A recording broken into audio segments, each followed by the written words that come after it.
नमस्कार दोस्तों, मैं हूं एडवोकेट एवं प्रभारपति सतीश अवस्थी।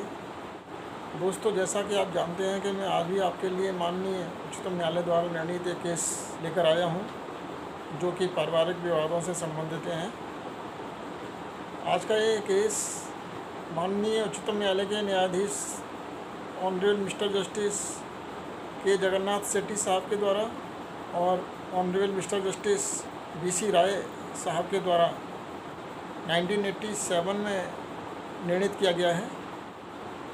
दोस्तों, इस केस में भी आंशिक क्रूरता के संबंध में विवेचना की गई है।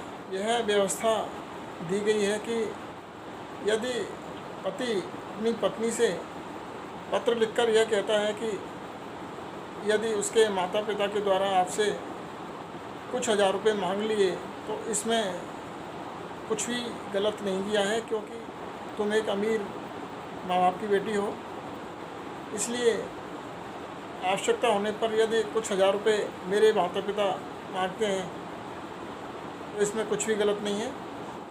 इस केस में जिस प्रकार से दहेज की मांग की गई है और दहेज मांगने को उसके पति के द्वारा उचित ठहराया गया है, क्या यह मानसिक क्रूरता की तारीफ में आता है? पैसों की मांग मानसिक क्रूरता कारित करती है।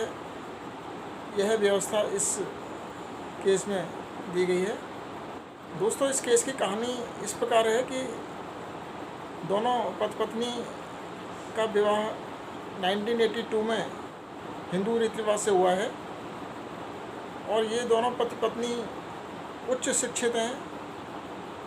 पत्नी बायोलॉजिकल साइंस में पोस्ट ग्रेजुएट है, वहीं उसका पति एक मेडिकल डॉक्टर है। दोस्तों, विवाह के बाद इनके बीच में कुछ ही महीने इनकी शादी टिक सकी। पत्नी का यह कहना था कि उसके सास ससुर अक्सर उससे पैसों की मांग करते थे और हर रोज़ ये कहते थे कि वह अपने पिता से पैसे ला करके दे। उसके सास ससुर की रोज़ की इस डिमांड से वह इतनी दुखी हो गई थी कि उसे डर लगने लगा था कि यदि उसने कुछ भी कहा तो वे उसके साथ मानसिक और शारीरिक क्रूरता कारित कर सकते हैं। उसके मन में इतना भय व्याप्त हो गया कि यदि वो अपनी ससुराल में अपने पति के और सास ससुर के साथ रही तो उसके साथ में कोई भी घटना घट सकती है। इस प्रकार वह कुछ ही महीनों में अपने पीहर जाकर रहने लगी और पीहर जाने के बाद दोनों पति पत्नी में पत्रों के माध्यम से उनके विचारों का आदान प्रदान हुआ। अगस्त 83 में उसके पति ने अपनी पत्नी को पत्र लिखा था और उसमें उसने यह स्वीकार किया था कि उसके माता पिता यदि उससे पैसों की मांग करते हैं तो वह इतने अमीर घर से है, उसके माता पिता इतने अमीर हैं कि यदि वे कुछ हज़ार रुपये लाकर दे देंगे तो इससे कुछ भी नुकसान होने वाला नहीं है और इसमें कुछ भी बुराई नहीं है। इन दोनों के बीच में आपसी सहमति से भी ब्याह विच्छेद की बात चली थी, परंतु यह बात आगे नहीं बढ़ सकी। तब मजबूरन पत्नी ने धारा 13(1) के clause 1A Hindu marriage act 1955 के तहत क्रूरता के आधार पर एक विवाह विच्छेद याचिका पेश की। इसके साथ ही पत्नी ने अपने पति और सास ससुर के खिलाफ दहेज प्रताड़ना का केस भी पेश किया। अपनी विवाह विच्छेद याचिका में पत्नी ने ऐसे कई पत्र भी पेश किए जो उन दोनों के बीच में आदान प्रदान किए गए थे। पत्नी के एडवोकेट की ओर से पति के एडवोकेट को भेजा गया एक नोटिस भी पेश किया, जो उसने दिसंबर 1983 में अपने एडवोकेट के माध्यम से भिजवाया था। दोनों के गवाह सबूत के उपरांत माननीय अधीनस्थ न्यायालय ने यह कहते हुए पत्नी की विवाह विच्छेद याचिका खारिज कर दी कि पत्नी अपना पक्ष रखने में असमर्थ रही है वह अपने केस में क्रूरता के आधार को साबित करने में असफल रही है। अधीनस्थ न्यायालय ने यह भी कहा कि उसने अपने प्रति हुई क्रूरता को साबित करने के लिए अपने पिता को गवाह के रूप में पेश नहीं किया है, इसलिए उसके द्वारा जो क्रूरता का आरोप लगाया गया है वह साबित नहीं हो सका है। पत्नी ने इस निर्णय के खिलाफ माननीय हाईकोर्ट के समक्ष अपील पेश की, जहां उसकी यह अपील भी माननीय हाईकोर्ट के द्वारा खारिज कर दी गई। माननीय हाईकोर्ट ने कहा था कि हालांकि पति के द्वारा पैसों की मांग करना उचित नहीं है, लेकिन इस केस में पत्नी एक अमीर माता पिता की बेटी है, इसलिए यदि पति ने अपनी आवश्यकता के लिए अपनी पत्नी से कुछ पैसों की मांग कर ली तो इसमें कुछ भी गलत नहीं किया है। माननीय उच्च न्यायालय के इस निर्णय से भी व्यथित होकर पत्नी माननीय उच्चतम न्यायालय की साइड में पहुंची, जहां दोनों पक्षों की बहस सुने जाने के बाद माननीय उच्चतम न्यायालय ने कहा कि धारा 53 के clause 1A Hindu marriage act 1955 में जो वाक्य दिया गया है कि treated the petitioner with cruelty, इस वाक्य में जो क्रूअल्टी वर्ड का प्रयोग किया गया है उसको परिभाषित नहीं किया जा सकता है। माननीय उच्चतम न्यायालय ने कहा कि क्रूरता मानवीय आचरण या मानवीय व्यवहार से प्रकट होती है। यह वैवाहिक कर्तव्य या वैवाहिक व्यवहार में किया गया एक आचरण है। माननीय उच्चतम न्यायालय ने कहा कि क्रूरता मानसिक और शारीरिक दो प्रकार की होती है और यह इरादतन भी हो सकती है और गैर इरादतन भी हो सकती है। यदि क्रूरता शारीरिक होती है तो इसके निर्धारण में कोर्ट को कोई भी कठिनाई नहीं आती है, लेकिन जहाँ क्रूरता मानसिक होती है वहाँ कोर्ट को दो बातें देखनी होती हैं। पहली बात तो यह देखनी होती है कि यह जांच करना होता है कि क्रूरता किस प्रकार की क्रूरता है, क्रूरता शारीरिक है या मानसिक है। यदि ऐसी क्रूरता मानसिक क्रूरता है तो फिर माननीय न्यायालय को दूसरी बात यह देखनी होती है कि क्या ऐसी क्रूरता से पक्षकार के मन में यह भय उत्पन्न हो गया है कि दोनों का अब साथ साथ रहना अब संभव नहीं है। क्या पक्षकार के दिमाग में ऐसा भय व्याप्त हो गया है कि अब दोनों का वैवाहिक जीवन आगे और नहीं चलाया जा सकता। माननीय उच्चतम न्यायालय ने कहा कि यदि पक्षकार का आचरण बुरा है या गैरकानूनी है या अवैध है तो इसके घातक प्रभाव की जांच करने की आवश्यकता नहीं होती है। ऐसे मामलों में जहां क्रूरता गैरकानूनी होती है या अवैध या पक्षकार के द्वारा स्वीकार कर ली जाती है तो ऐसी क्रूरता को साबित किए जाने की आवश्यकता नहीं होती है और ऐसी क्रूरता कारित हुई मानी जाती है। माननीय उच्चतम न्यायालय ने आगे कहा कि क्रूरता मनुष्य के जीवन जीने के तरीके पर निर्भर करती है। माननीय उच्चतम न्यायालय ने कहा कि हम न्यायाधीशों और एडवोकेट्स को अपने जीवन की कल्पनाओं को केस की सुनवाई के दौरान हावी नहीं होने देना चाहिए। हम उनके साथ समानांतर नहीं चल सकते। हमारे और पक्षकारों के बीच एक जनरेशन गैप हो सकता है, इसलिए बेहतर यही होगा कि हम अपने रीति रिवाज और संस्कारों को एक तरफ रखें। यह भी बेहतर होगा कि हम अपने पूर्व निर्णयों पर भी निर्भर नहीं रहें। माननीय उच्चतम न्यायालय ने कहा कि मनुष्यों में आचरण के ऐसे तरीकों की कोई सीमा नहीं होती जो क्रूरता कारित करते हैं। यह मनुष्य के व्यवहार के ऊपर निर्भर करता है कि उसमें ऐसी क्रूरता को बर्दाश्त करने की कितनी क्षमता है। माननीय उच्चतम न्यायालय ने कहा कि कोर्ट को पारिवारिक आदर्शों से कोई भी लेना देना नहीं होता है। कोर्ट को सिर्फ यह समझने की आवश्यकता होती है कि पक्षकारों की प्रकृति क्या है और उनको क्या परेशानी है, उनकी व्यथा क्या है। माननीय उच्चतम न्यायालय ने कहा कि उपरोक्त इन सभी सिद्धांतों के आधार पर हम इस केस को सुलझाने का प्रयास करेंगे। इस केस में पत्नी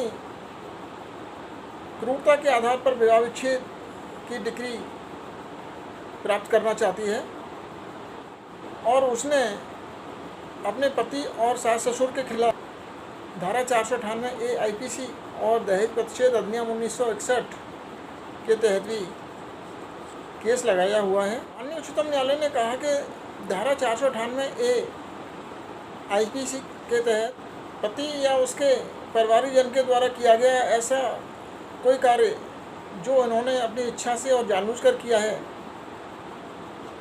और इस प्रकार के कृत्य से पत्नी आत्महत्या करने का प्रयास करती है तो पति और उसके परिवारजनों का ऐसा कृत्य क्रूरता कारित करता है। इस प्रकार इच्छापूर्वक किया गया यह कार्य एक महिला को शारीरिक या मानसिक रूप से गंभीर क्षति कारित कर सकता है और ऐसी क्षति स्वास्थ्य, उसके जीवन या उसके शरीर के किसी भाग के प्रति नुकसानदायक या खतरनाक हो सकती है। इस प्रकार का कृत्य क्रूरता करना कहलाता है।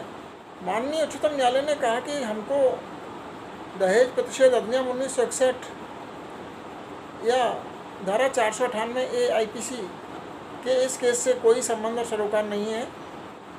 हमारा सरोकार सिर्फ वैवाहिक आचरण से है जो धारा 13(1) के clause 1A Hindu marriage act 1955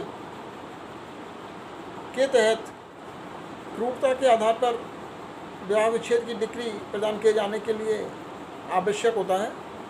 यदि वैवाहिक मामलों में इस प्रकार की क्रूरता स्वीकार नहीं की गई हो तो ऐसी क्रूरता को दीवानी केसेस की तरह साबित किए जाने की आवश्यकता होती है। वैवाहिक मामलों में फौजदारी केसेस की तरह संदेह से परे साबित किए जाने की आवश्यकता नहीं होती है। माननीय उच्चतम न्यायालय ने अधीनस्थ न्यायालय के समक्ष पत्नी के हुए बयान PW1 का अवलोकन किया जिसमें उसने स्पष्ट रूप से बयान दिया है कि दोनों पक्षकारों के बीच में पत्रों के द्वारा विचारों का आदान प्रदान किया जाता था।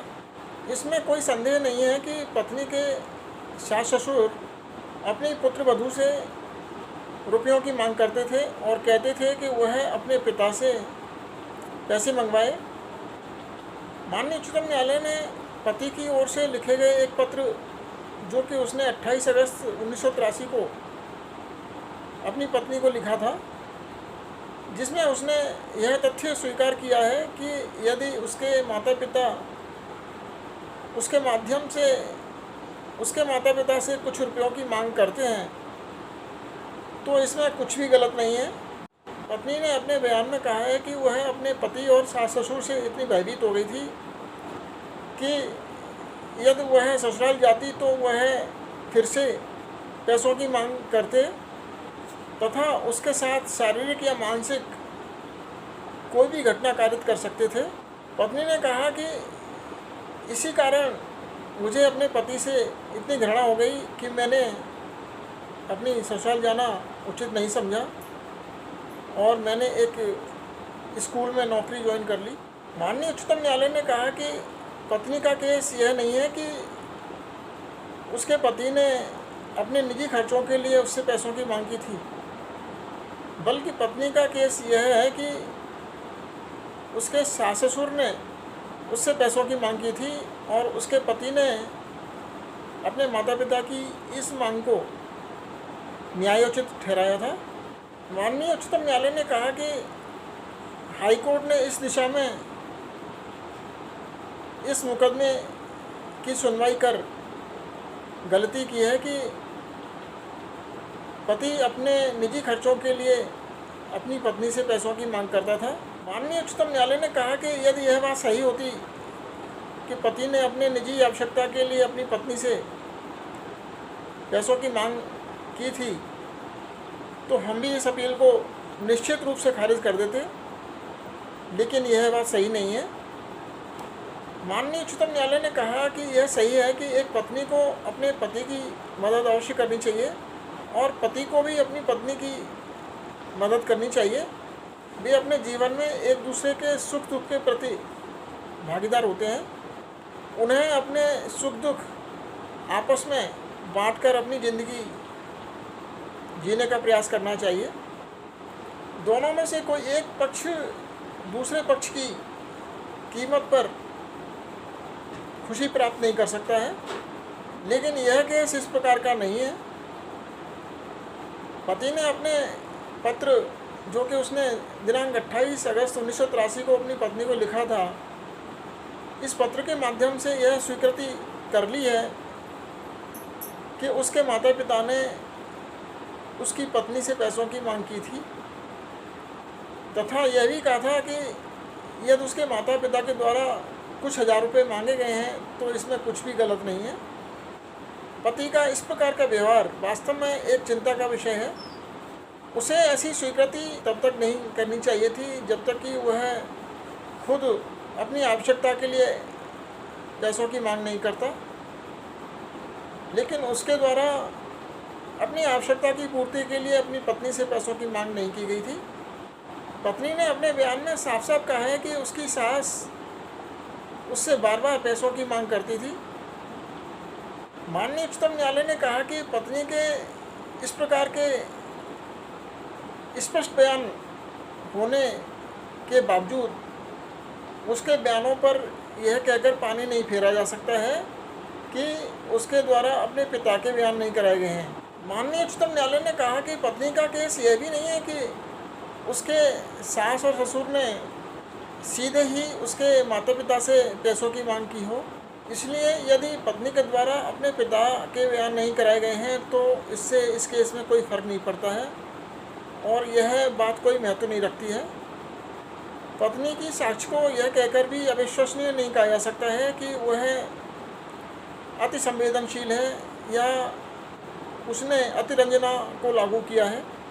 माननीय उच्चतम न्यायालय ने कहा कि हमको पत्नी की भावना को समझने का प्रयास करना चाहिए और उसके द्वारा जो बयान दिए हैं उसमें सच्चाई रूपी सोने को खोजने का प्रयास किया जाना चाहिए। माननीय उच्चतम न्यायालय ने कहा कि इस केस में पत्नी के बयान को अकेले ही नहीं पढ़े जाकर उसके एडवोकेट के द्वारा 26 दिसंबर 1983 को भेजे गए नोटिस को भी साथ में पढ़ने की आवश्यकता है। इस नोटिस में पत्नी के एडवोकेट ने पति पर स्पष्ट रूप से आरोप लगाते हुए लिखा है कि विवाह के दौरान पति के पिता ने 17,000 रुपयों की मांग की थी, जो उनकी यह मांग पूरी कर दी गई थी तथा उसके पिता ने एक स्कूटर की भी मांग की थी, जो कि वह भी पूरी कर दी गई थी। नोटिस में यह भी लिखा गया था कि पति के द्वारा यह विवाह इसलिए किया गया था क्योंकि वह एक अमीर परिवार की लड़की है और वह उससे समय समय पर पैसे कमाते रहना चाहता था। माननीय उच्चतम न्यायालय ने कहा कि इस केस की तथ्यों और समस्त परिस्थितियों को देखते हुए यह स्पष्ट हो गया है कि पति के माता पिता ने उसके पति के समर्थन और सहयोग से ही अपनी पुत्र वधू से पैसों की मांग की थी। माननीय उच्चतम न्यायालय ने कहा कि हाईकोर्ट ने इस केस को समझने में भारी भूल की है। माननीय उच्चतम न्यायालय ने कहा कि हाईकोर्ट ने इस मामले में, इस प्रकार के वैवाहिक मामले में क्रूरता को समझने में भारी भूल की है। माननीय उच्चतम न्यायालय ने कहा कि धारा 13(1) के clause 1A Hindu marriage act 1955 में जो वाक्य दिया गया है, treated the petitioner with cruelty, माननीय उच्चतम न्यायालय ने कहा कि आखिर इस वाक्य में जो क्रूअल्टी वर्ड का प्रयोग किया गया है, उस क्रूअल्टी का अर्थ क्या है, क्रूअल्टी की प्रकृति क्या है और क्या ऐसी क्रूरता को इरादतन, जानबूझकर या इच्छा से किया हुआ होना चाहिए। क्या वैवाहिक मामलों में इंटेंशन को साबित किया जाना आवश्यक है माननीय उच्चतम न्यायालय ने कहा कि हम सोचते हैं कि ऐसा कुछ भी नहीं है, ऐसा कुछ भी साबित किए जाने की आवश्यकता नहीं है। माननीय उच्चतम न्यायालय ने कहा कि हम पहले भी कह चुके हैं कि क्रूरता किसी भी प्रकार की हो सकती है, यह शारीरिक भी हो सकती है और मानसिक भी हो सकती है, और यह किसी भी वैरायटी की हो सकती है। यह इरादतन भी हो सकती है और गैर इरादतन भी हो सकती है।